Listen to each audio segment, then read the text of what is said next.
Olympic swimming pool আকৃতির একটি গ্রহাণু ধেয়ে আসছে পৃথিবীর দিকে।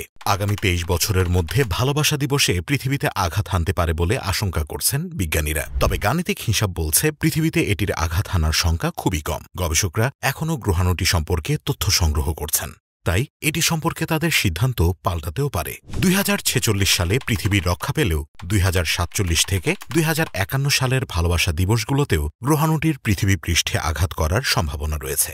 বিশ্বে বিজ্ঞানীরা প্রথম ১৮০১ সালে সিরাস নামক গ্রহাণুটি আবিষ্কার করেন। এ যাবৎকালে আবিষ্কৃত সবচেয়ে বড় গ্রহাণু এটি আবিষ্কার করেন গুইস পিয়াজ্জি। গ্রহাণু বা অ্যাস্টেরয়েড হল প্রধানত পাথর দ্বারা গঠিত বস্তু, যা তার তারাকে কেন্দ্র করে আবর্তন করে। আমাদের সৌরজগতে গ্রহাণুগুলো ক্ষুদ্র গ্রহ বা প্ল্যানেটয়েড নামক শ্রেণীর সবচেয়ে পরিচিত বস্তু। এরা ছোট আকারের গ্রহ, যেমন বুধের চেয়েও ছোট। বেশিরভাগ গ্রহাণুই মঙ্গল এবং বৃহস্পতি গ্রহের মধ্যবর্তী স্থানে অবস্থিত গ্রহাণু বেল্ট থেকে নির্দিষ্ট উপবৃত্তাকার কক্ষপথে সূর্যকে আবর্তন করে। ধারণা করা হয় গ্রহাণুগুলো ভ্রূণগ্রহীয় চাকতি বা প্রোটোপ্ল্যানেটারি ডিস্কের অবশিষ্টাংশ। মহাবিশ্বের লাখো গ্রহাণুর মধ্যে অতি স্বল্প সংখ্যকেরই পৃথিবীতে আঘাত হানার সম্ভাবনা রয়েছে। কিন্তু সম্প্রতি বিজ্ঞানীরা নতুন একটি মহাজাগতিক বস্তু খুঁজে পেয়েছেন, যা ভবিষ্যতে পৃথিবীর জন্য বড় হুমকি হিসেবে দেখা দিতে পারে।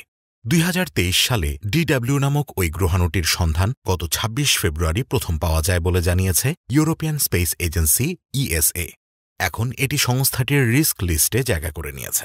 এ তালিকায় সেসব মহাজাগতিক বস্তুকেই রাখা হয় যেগুলো আঘাত হানলে পৃথিবীর ওপর বড় রকমের প্রভাব পড়তে পারে। ২০২৩ সালের রিস্ক লিস্টে এখন DW প্রথম স্থান দখল করেছে। তবে এতে আপাতত দুশ্চিন্তায় পড়ার কিছুই নেই, কারণ সমূহ কোনো বিপদের আভাস নেই ওই গ্রহাণুটি থেকে। বিজ্ঞানীদের ধারণা এটির ব্যাস ৫০ মিটার ও দৈর্ঘ্য অলিম্পিক সাইজের একটি সুইমিং পুলের মতো। তবে গ্রহাণুটির আকার এর চেয়ে বড় হবারও সম্ভাবনা রয়েছে বলে জানিয়েছেন তারা।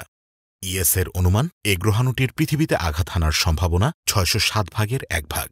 সংস্থাটির ধারণা অনুযায়ী এটি ২০৪৬ সালের ভালোবাসা দিবসে পৃথিবীতে আঘাত হানতে পারে। এমনকি ২০৪৭ থেকে ২০৫১ সালের ভালোবাসা দিবসগুলোতেও এটির পৃথিবীর বুকে পতিত হওয়ার সম্ভাবনা রয়েছে।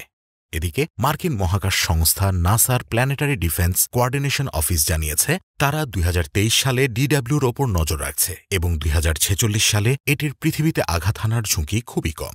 সংস্থাটি এক টুইটে জানিয়েছে, প্রায় সবসময়ই যখন কোনো নতুন বস্তুর সন্ধান পাওয়া যায়, তখন এটির ভবিষ্যৎ কক্ষপথ সম্পর্কে উপযুক্তভাবে পূর্বাভাস দিতে কয়েক সপ্তাহ পর্যন্ত সময় লেগে যায়। নভোচারী পিয়েরো সিকোলি এ গ্রহাণুটির সম্ভাব্য পতনের স্থান হিসেব করেছেন।